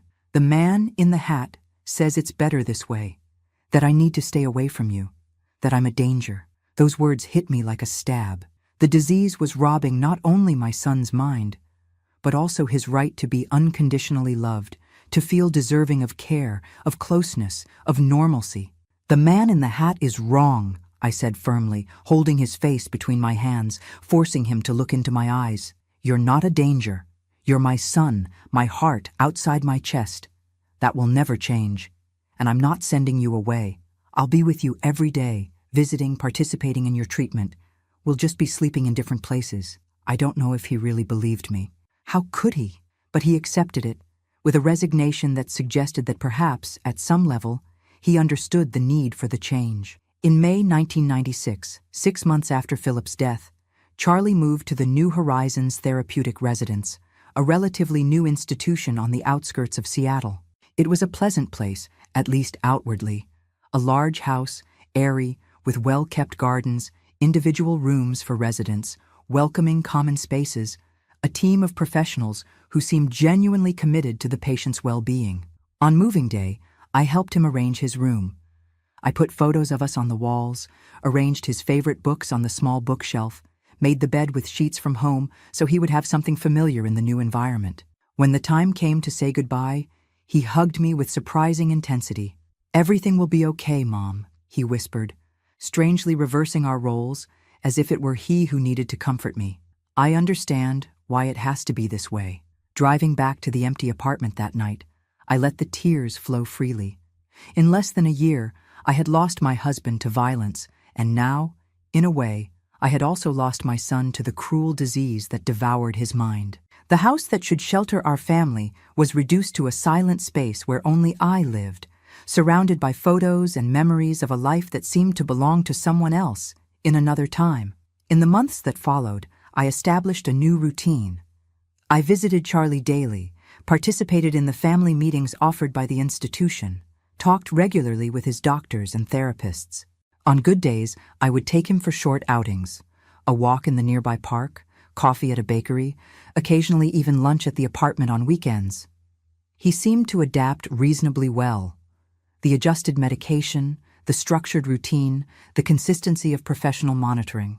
Everything contributed to a stability we could no longer achieve at home. There were episodes, of course, days when I would find him more confused, more distant, talking with his deceased father or with the persistent man in the hat. But they were quickly managed by the staff without escalating into serious crises like those I had witnessed at home. "He's progressing," the doctors assured. Slowly, but progressing, and I wanted to believe it. I needed to believe it. To fill the empty days, the deafening silences of the apartment, I went back to work. Not with the sweets that were my joy in Missoula. I had lost the taste for creating sweet things when life became so bitter. Instead, I accepted a job as a receptionist at a medical clinic near home. The work was simple, but it filled the hours, provided some human interaction, and most importantly, it was only 15 minutes from the therapeutic residence, allowing me to visit Charlie during my lunch hour or immediately after my shift. I felt like a plant that had its roots torn out and now was desperately trying to establish new shoots in arid soil. Each small routine, Each new acquaintance, each established habit was an attempt to create some kind of structure, of meaning, in a world that had lost its fundamental coordinates. The first anniversary of Philip's death came like a storm in a sky that was beginning to clear. November 1996, 1 year since I lost my life companion, my safe harbor. The pain, which had become a constant but manageable hum in the background of my consciousness, returned with full force that day. I spent the morning at the cemetery, sitting beside the simple but elegant grave, talking in a low voice to the man who still visited my dreams every night. I told him about Charlie, about the therapeutic residence, about my new job, about the overwhelming loneliness I felt even surrounded by people, about the constant fear of the future. "How will I go on without you, Philip?" I murmured, running my fingers over the letters engraved on the headstone. "How will I take care of our son alone?" I didn't expect an answer, of course. But in that sacred silence of the cemetery, under the gray sky of a melancholy November, I felt something calm down inside me. Not a resignation, not a complete acceptance. I would never completely accept what happened, the senseless brutality that robbed Philip from us. But perhaps a recognition that, despite everything, I was surviving. One day after another, one breath after another, I was still here. And as long as I was here, Charlie would have someone fighting for him, believing in him, loving him unconditionally. I visited him that afternoon, as I did every day. To my surprise, he seemed especially lucid, as if he too felt the weight of the date. "It's been a year today, hasn't it?" he asked when we sat in the residence's garden. "Since Dad left." I nodded, unable to trust my voice at that moment. "I miss him," Charlie continued, his eyes fixed on the flowers swaying gently in the breeze. "Not the Dad I see sometimes in my episodes, but the real Dad. The one who played ball with me in the backyard, who taught me math, who never gave up on me even when I started getting sick." The tears I had held back at the cemetery finally came, silent, running down my cheeks. It was the first time in months that Charlie spoke with such clarity about Philip, distinguishing between the real father and the figure that appeared in his delusions. "I think he would be proud of you," I finally managed to say, "of how you're facing all this, of how you're working hard in treatment." A sad smile touched my son's lips. "Maybe, or maybe he would be sad to see what I've become. A mental patient in an institution with no future, no—" "Don't talk like that," I interrupted, grabbing his hands. "You have a future, Charlie. Different from what we imagined before, perhaps, but a future. And you have me. You will always have me." He squeezed my hands back, a gesture so simple but so significant at that moment. For an instant, brief but precious, we were just mother and son, sharing a pain, supporting each other. Not a woman visiting a psychiatric patient, not a young man trying to discern between reality and hallucination, just us, family. What remained of the family we once were. Months turned into years. 1997 gave way to 1998, then to 1999. Charlie remained at the therapeutic residence with ups and downs in his treatment. There were periods of admirable stability when he actively participated in the workshops, developed relationships with other residents, even showed interest in resuming some studies. And there were crises, some so severe they required temporary admissions to more intensive clinics. I continued my routine, the job at the medical clinic, which eventually turned into a more stable administrative position, the daily visits to Charlie, the maintenance of the small apartment that never really felt like home. A constant but empty existence, defined more by absences than by presences. The turn of the millennium brought news in the treatment of schizophrenia. More effective medications, with fewer side effects. Innovative therapeutic approaches. Greater understanding of the disease, its mechanisms, how to manage it in a more humane and efficient way. Charlie, then 22 years old, benefited from these innovations. Gradually, with the new medication, his crises became less frequent, less intense. The man in the hat, who had haunted him for years, began to appear less frequently until becoming an almost ghostly presence, a distant echo instead of a dominant voice. In 2001, something unexpected happened. The therapeutic residence initiated a partial reintegration program.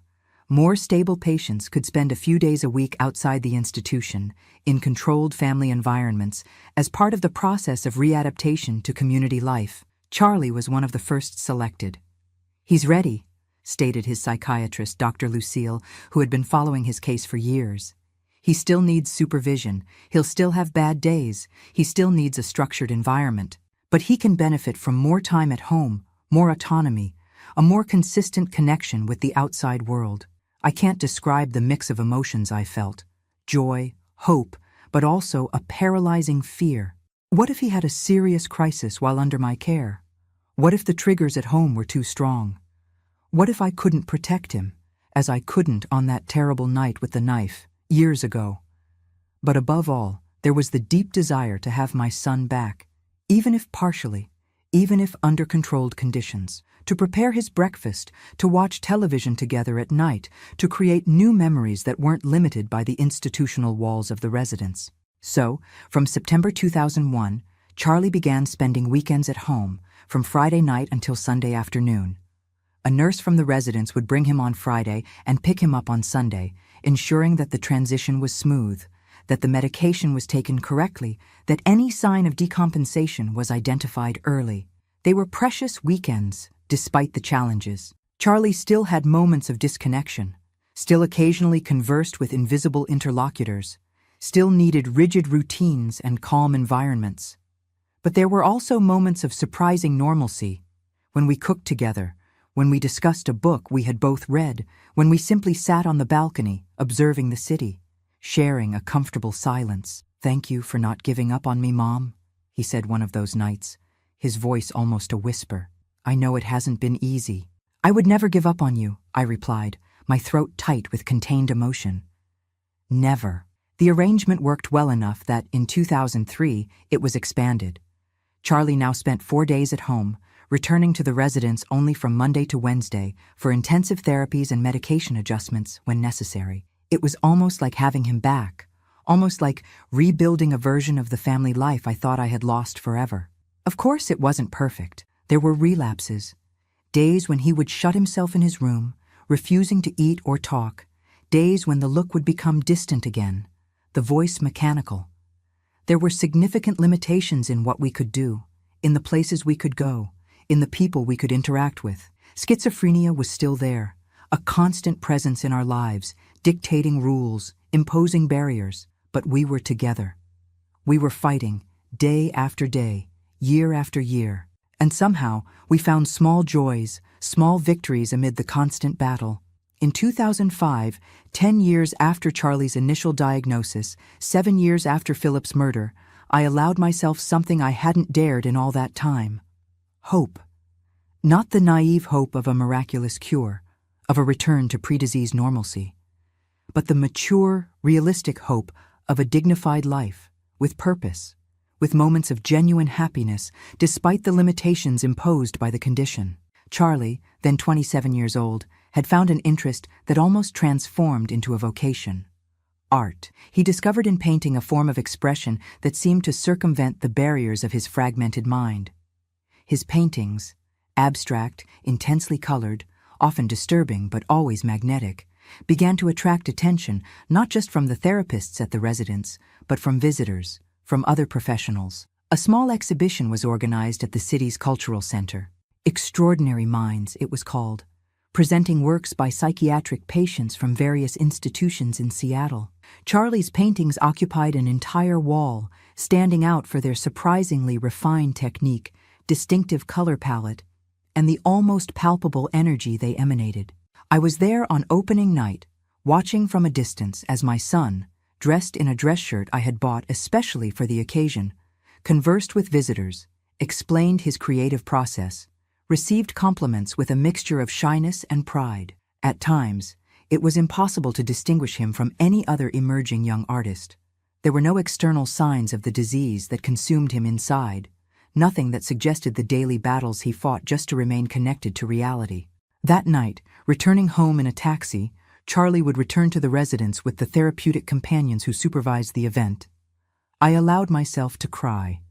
Not tears of sadness or despair, as so many shed over the years, but tears of pride so intense it physically hurt in my chest. My son, against all odds, had found a voice, a way to communicate with the world, to transform the chaos in his mind into something tangible, something beautiful, something that touched other people.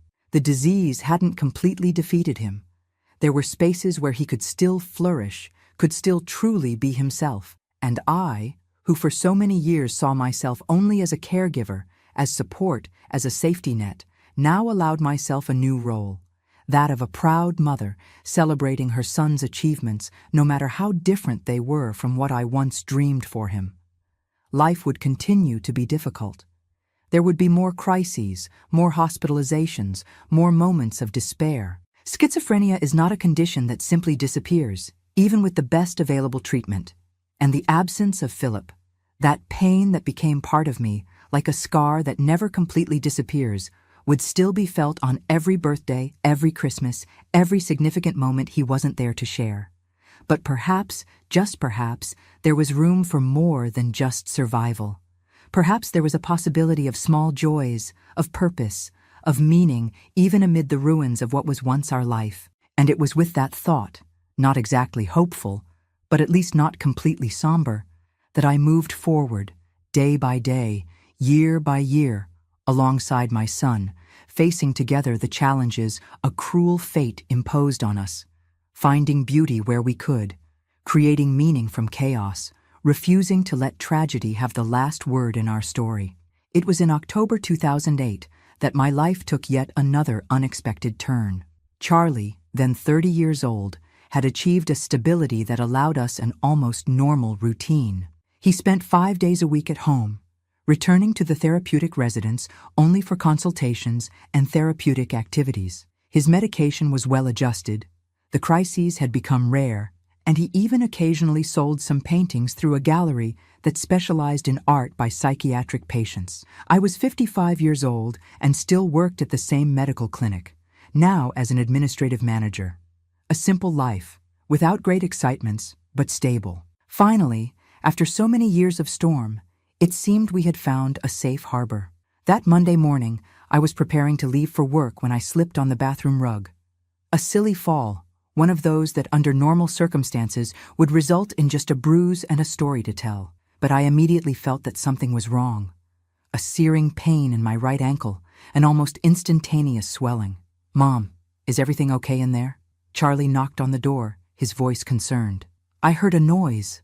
"I slipped, son," I replied, trying to sound calmer than I felt. "I think I hurt my ankle." He helped me out of the bathroom, supporting me to the bed. He examined my foot with surprising concentration, his delicate fingers probing around the swelling that was already forming. "We need to go to the hospital," he decided, surprising me with his lucidity and initiative. "It might be broken." And it was. "A fracture in the lateral malleolus," explained the doctor after examining the X-ray. "It wouldn't require surgery, but it would need 6 weeks of immobilization with a cast, followed by physical therapy and absolute rest in the first few days." "Do you live alone?" asked the doctor, a young man with deep dark circles from consecutive shifts. "No," I replied, looking at Charlie sitting quietly in the chair beside me. "I live with my son." The doctor cast a quick glance at Charlie, perhaps noticing something in his behavior, the rhythmic swinging of his legs, the gaze that occasionally drifted to an empty spot in the room, the lips that moved in silent conversations. Doctors always notice these things. "And is there someone else who can help you in these first few days?" he insisted, with a tone that implicitly revealed his doubt about Charlie's ability to take care of me. "I have friends," I lied. I didn't really.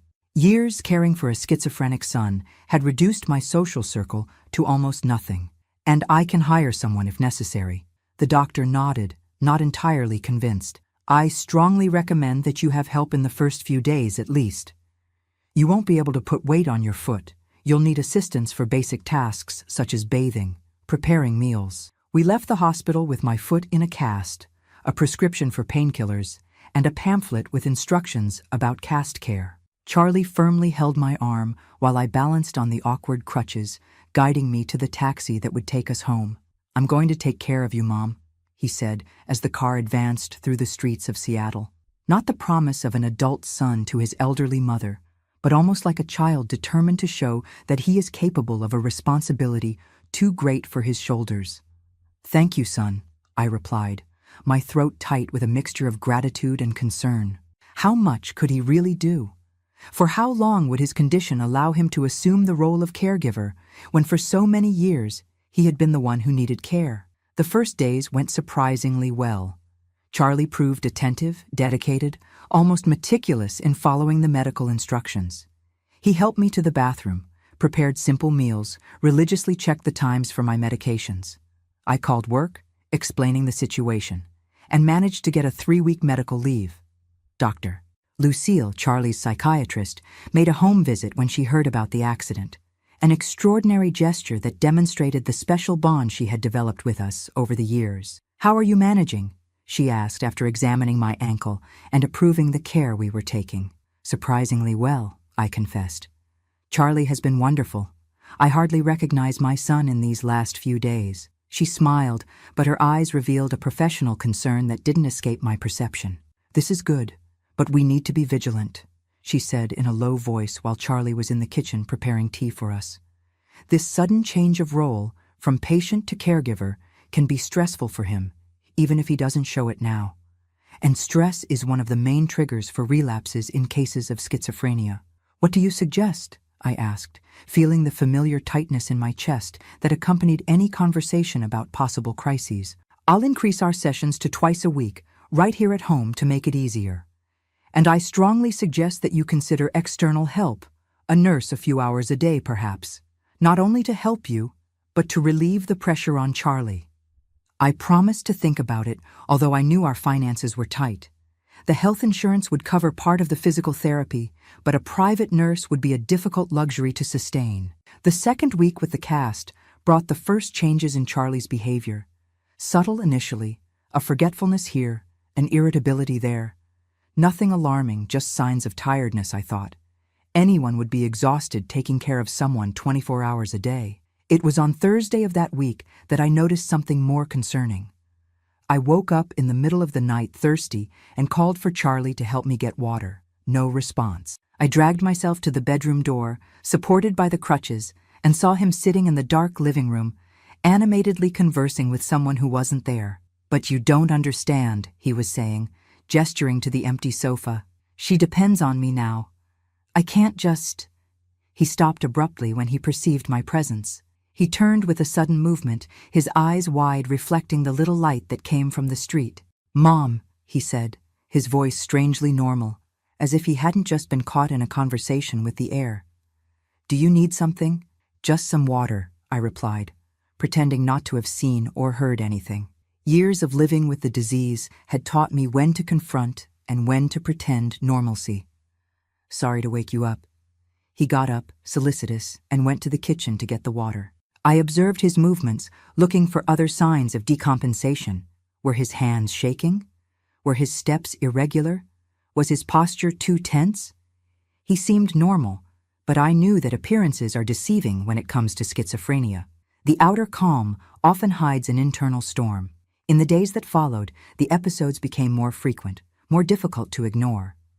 Charlie spent long periods talking to himself in the bathroom, with the faucet running to disguise the sound. He forgot simple tasks, like giving me the medicines or preparing meals. One night, I found him in the kitchen at 3 a.m, all the cabinets open, dishes scattered on the floor. "I'm looking for the cameras," he explained when I asked what he was doing. "They're watching us, Mom. They want to know if I'm taking good care of you." I called Dr. Lucille the next morning. She adjusted Charlie's medication, increased the frequency of the sessions even more, and reiterated the need for external help. "It's no longer a suggestion, Dorothy," she said, with the gentle firmness that characterized her. "It's a medical necessity. Charlie is decompensating under the pressure. We need to alleviate that before he enters a complete crisis." I finally gave in. I used a part of the savings I kept for emergencies. Ironically, a fund I always thought would be used for some crisis of Charlie's, not to pay someone to take care of me, and hired a nursing technician to come 4 hours a day. Selma was a robust, middle-aged woman, with calloused hands and an easy smile. She had experience with psychiatric patients, which made her doubly valuable in our situation. She not only took care of me, baths, dressings, small exercises to prevent muscle atrophy, but also knew how to deal with Charlie on his bad days. "It's all right, young man," she would say when she caught him in conversation with his hallucinations. "Want to tell me what's bothering you today?"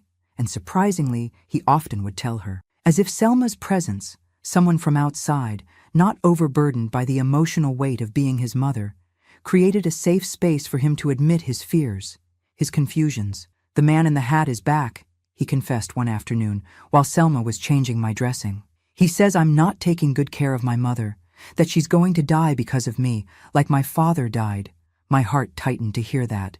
After so many years, Charlie still carried the guilt for Philip's death, still believed, at some level, that he could have prevented the tragedy. Selma didn't miss a beat. "And do you believe him?" she asked casually, as if discussing the weather.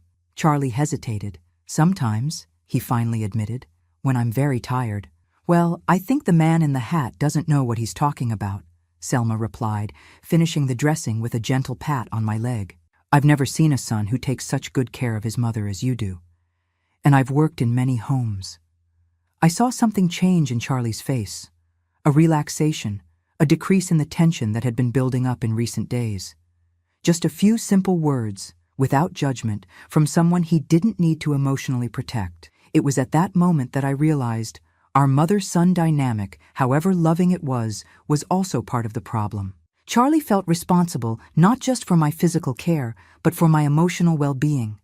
He tried to hide his struggles, his voices, his fears, to not worry me, which only increased his internal pressure. Selma's presence created an escape valve, a third point in our closed system that allowed the release of accumulated tensions. In the following weeks, with her help 4 hours a day and frequent visits from Dr. Lucille, we managed to establish a fragile but functional balance.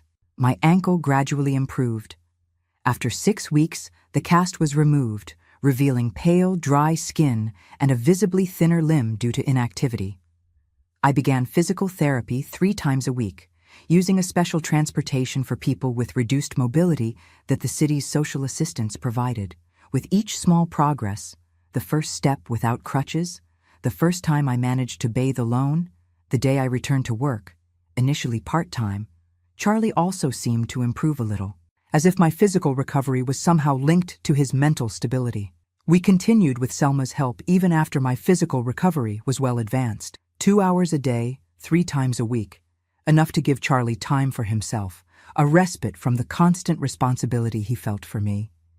It was during one of those afternoons, almost 4 months after my fall, that something extraordinary happened. I returned earlier from physical therapy. The therapist had had an emergency and ended the session halfway. I opened the door silently, not wanting to interrupt in case Charlie was in the middle of one of his painting sessions, which required absolute concentration. The living room was empty, but I heard voices coming from the kitchen. I approached slowly, leaning slightly on the cane that now replaced the crutches. "And then she said my painting was visceral and cathartic," Charlie was saying, his voice animated in a way I rarely heard. "I'm not sure exactly what that means, but from the way she said it, it was a compliment." "Of course it was a compliment," Selma's voice replied, followed by the sound of dishes being handled. "That blue painting you showed me? It's truly spine-tingling. You can feel the emotion jumping off the canvas." I stopped at the door, observing the scene without being noticed. Charlie and Selma were side by side at the counter, preparing some kind of dough. Flour partially covered his face, and Selma had a dish towel thrown over her shoulder.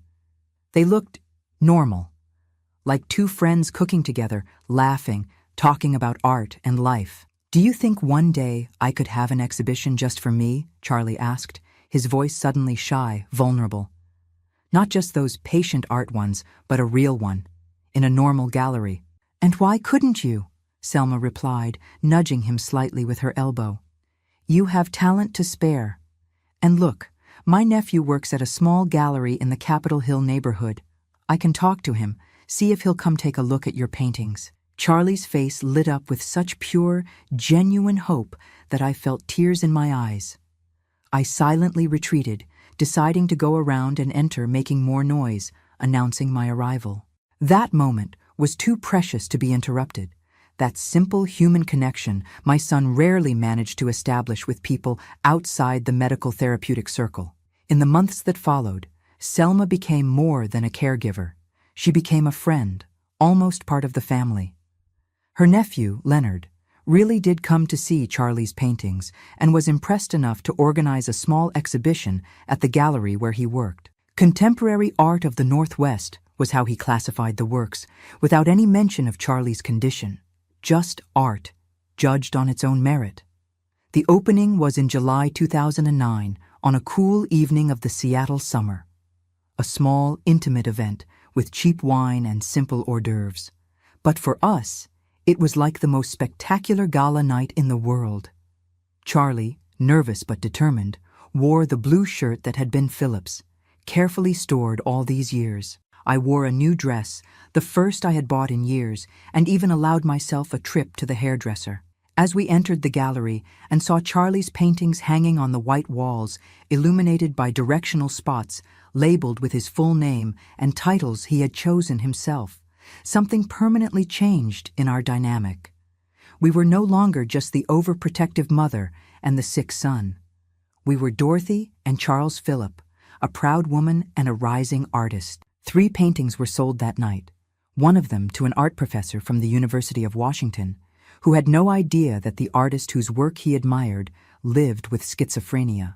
"There's a dreamlike quality in your work," he said to Charlie, who listened attentively, his hands trembling slightly with the mixture of emotion and nervousness. "A certain depersonalization that reminds me of Magritte, but with a more intense palette, almost feverish. Fascinating." I saw my son grow 5 inches with that comment, his chest expanding with a pride that had nothing to do with delusions of grandeur and everything to do with the genuine validation of his talent.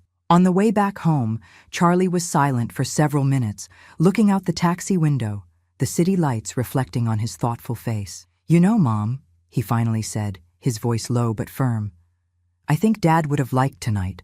I swallowed the lump in my throat before answering. "I'm sure he would, son. Absolutely sure." It was a turning point in our lives. The accident that initially seemed like a catastrophe, me immobilized, dependent, Charlie forced into a role for which he didn't seem prepared, ended up becoming the catalyst for changes we would never have initiated voluntarily. My son found not only a form of expression through art, but also a purpose, an identity beyond the disease. I found the courage to loosen the reins a bit, to trust that the world could sometimes be gentle with him, that people like Selma and Leonard existed and could see beyond the medical labels. Schizophrenia didn't disappear, of course. There were still bad days, occasional crises, medication adjustments. The man in the hat still appeared in moments of greater stress, but now we shared the burden, not just between the two of us, but with a small support network that grew organically. Selma, Leonard, other artists from the gallery, an expressive therapy group that Charlie began to attend.